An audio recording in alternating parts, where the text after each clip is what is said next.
আজকে এতক্ষণ আপনার হেডলাইন এবং ব্যানারটা দেখে আপনারা বুঝতে পারছেন যে আমি কি বিষয়টা নিয়ে বলতে যাচ্ছি, যে শেখ হাসিনার 832 কেজি সোনা এবং করাইল বস্তির আগুন।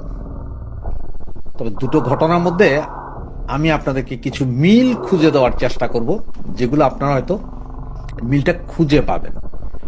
তো সে মিলটা খুঁজে পাওয়ার জন্য আপনাদেরকে আমার কথাটাকে একটু শুনতে হবে। যেটা আমি বলছি একটু মনোযোগ দিয়ে শুনলে বুঝতে পারবেন। করাইল বস্তির আগুন সেটা গতকাল লেগেছে এবং সেই বিষয়ে বিভিন্ন পত্রিকায় যে ফটো কার্ডগুলো এসেছে, আমি সবগুলো ফটোই আমি লাগিয়ে দিয়ে দিচ্ছি যাতে আপনারা একটার পর একটা দেখতে পারেন।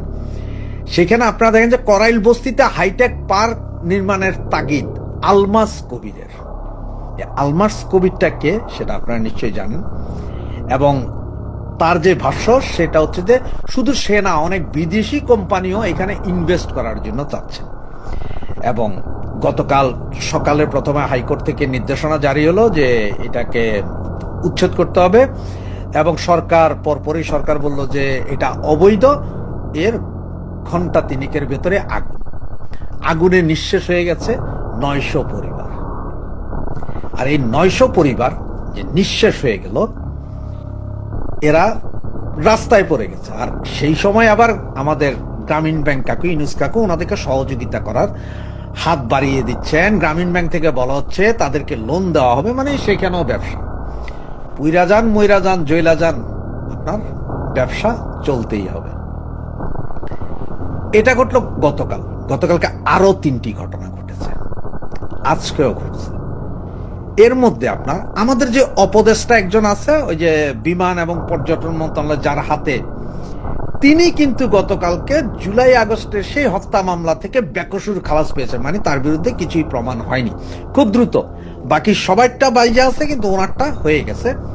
এর আগে আমি একটা ভিডিওতে বলেছিলাম, এই সেই উপদেষ্টা যিনি আকিজ কোম্পানির মালিক, মানে আকিজ বিড়ি বা আকিজ আরো যে প্রোডাক্টগুলো আছে, এগুলোর মালিকানা হচ্ছে যে এই আকিজের এই ভদ্রলোকের। ওনাদের বিরুদ্ধে কিন্তু কিছু না, ওনাদের আগেও বলেছিলাম, ওনাদের 2 ভাই আওয়ামী লীগের এমপি ছিলেন, কিন্তু ওনাদের কোন একটা ব্যবসা প্রতিষ্ঠান, বাসা বাড়িতে একটা ঢিলও পড়ে না, কারণ ওনারা তো জড়িতই ছিলেন এই কাজে। তো ওনাকে কালকে বেকসুর খালাস দেওয়া হয়েছে, এটা কিন্তু দেখেন নাই, অনেকেই এড়াইয়া গেছেন। কারণ হচ্ছে যে আগুন জ্বালাও পোড়ার ভিতরে এইটা কে খেয়াল করে।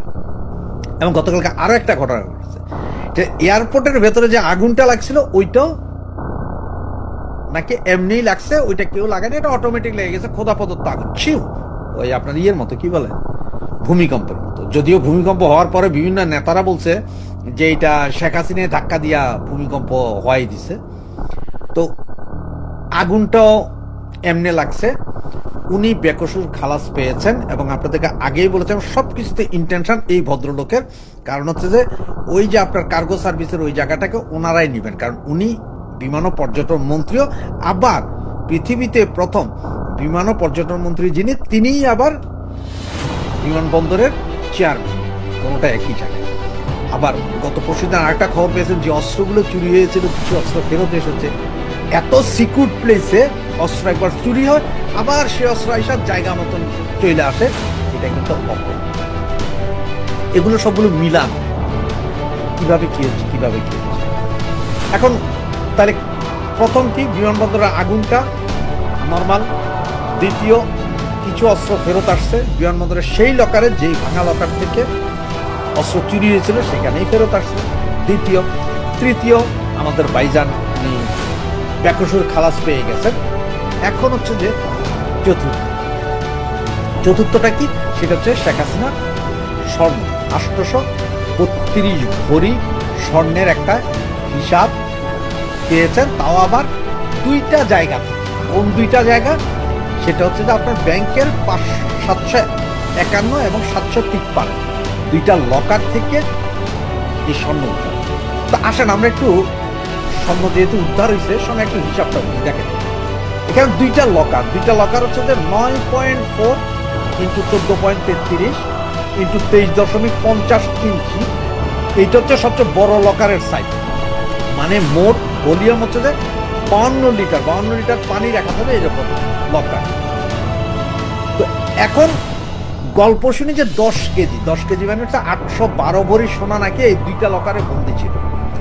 তো লকারের যে সাইজটা বললাম, এই সাইজে যেরকম আমরা বললাম যে মানে 52 লিটার, এগুলো অন্য একটা হিসাব। এই হিসাবগুলো বুঝতে হলে অনেক বিশাল বিষয়। এটা না বুঝে আপনারা যারা এই লকারে জিনিসপত্র রাখেন তারা বুঝবেন। বা আপনার ওইটা বাদ দেন, আমাদের আলমারির ভেতরে যেই ড্রয়ারগুলো দেওয়া হয়, এগুলো ওই ড্রয়ারের চেয়ে প্রায় 9 ইঞ্চি ছোট হয়। সুতরাং আপনারা বুঝেন যে একটা ডাবল আলমারির জন্য ইয়েটা দেওয়া কি বলা ড্রয়ার, এই ড্রয়ারের চেয়ে ছোট। 812 ভরি মানে 10 কেজি সোনা।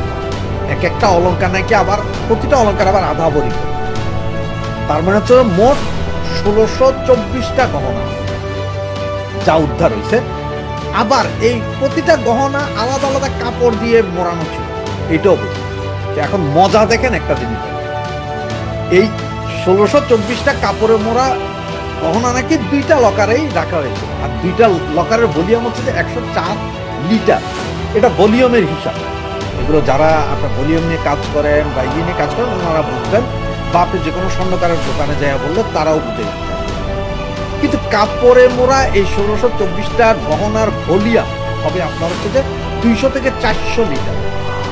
এই 1624টা গহনা মানে 832 ভরি এই গহনার মোট যদি লিটারে আপনারা কনভার্ট করেন, এটা 2 থেকে 400 লিটারের কম হবে না। বাদ দেন আপনার 200 লিটার, বাদ দেন আপনার 400 লিটার, 300 লিটার ধরলাম। তার মানে 2টা লকারে এগুলো রাখা সম্ভব না। এটা 9টা বা 10টা লকারে সম্ভব। এটা গণিত, এইটা বাস্তব, এবং এইটাই হচ্ছে কমন সেন্স। এটা গণিতিক হিসাব, বাস্তব। যারা অঙ্ক ভালো বোঝেন, যারা অঙ্কে মাস্টার, তারা কিন্তু এই হিসাবগুলো ধরে নিতে পারবে। তারপর আরেকটা ফ্রি কমেডি কি করলো, 8 ভরি সেট নাকি 800 টাকা। মানে 8 ভরির সেট 800 টাকা। তাহলে 10 কেজি সোনায় 8 ভরি, তার মানে 135টা সেট হয় মোটামুটি। তাহলে 800টা আসে কোন স্পেসিস্টেশন থেকে আমরা বলি? এখানে 8 ভরির সেট নাকি 800 টাকা। তাহলে 10 কেজি সোনায় তো 8 ভরি হওয়ার কথা। 8 ভরির 135টা সেট হয় মোটামুটি 135, তাহলে 800টা সেট করতে হবে। 800টা আসলো কোন স্পেসে? এদিকে মঙ্গল গ্রহ থেকে আসছে না চন্দ্র থেকে আসছে? আমেরিকা বুঝার একটু ব্যাপার আছে। আবার সবচেয়ে হাসির জায়গা কি জানেন? দেশের প্রধানমন্ত্রী নাকি নিজের নামেই লুকাইয়া স্পেশাল ফোর্স দিয়া লকারে সোনা লুকায়। আরে ভাইজান, এই ফারুকির গল্প এগুলো বাদ দেন না। ফারুকি তো গল্প কইতে কইতে উঠাইয়া ফেলাইছে আপনার ওই যে গ্রামীণ ব্যাংকের মোবাইল টাওয়ার। এখনকার এই সোনার যে গল্প, এইটা তো আমার মনে হচ্ছে আমরা চন্দ্র অভিযানে যাচ্ছি। কিন্তু আপনার সবগুলো যদি মিলান, আপনার হিসাবটা মিলবে না, মিলবেই না। আর লকার কি বলতে জানেন? লকার বলতে, আরে ভাই এত মিশা কথা, 2 লকারে 800 ভরি স্বর্ণ তো কোনোদিন হবে না। অন্তত তোরা 2 লকারে 800 ভরি স্বর্ণ যদি বড় সারি 10টা লকার দেখাইতে আমার যদি 10টা লকারে কাপড় দিয়ে পেঁচায় রাখছে বলতি, তাহলেও আমরা মাইনে নিতাম। লকারেই কান্না করতেছে যে ভাই না, এইটা কেন আনা হইলে এখন আপনার?